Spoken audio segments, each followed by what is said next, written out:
បងប្អូននេះរៀបចំស្អាតដូរហ្វឺតចានភ្លើងលេខទេrồi អនុ3ហ៎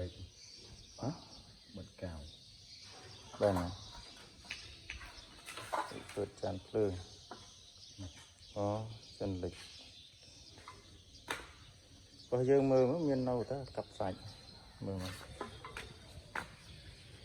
ចានលេខខ្លាំងណាស់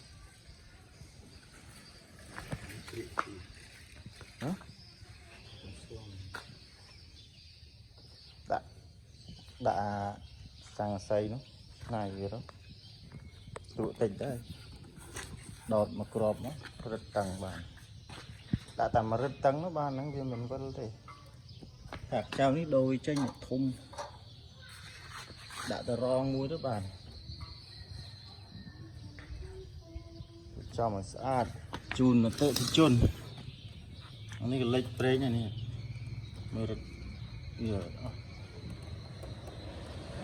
ចំមកប្រែតវានៅស៊ីនស្អាតហើយគេដូរតាម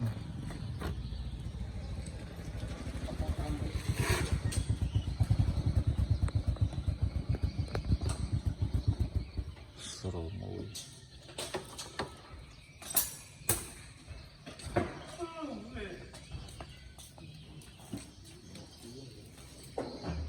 ដេ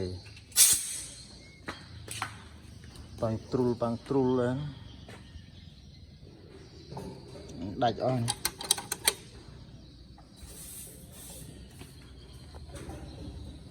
គេដូរមីស្តុងវែងលលាស់អស់លលីងប្រយមើល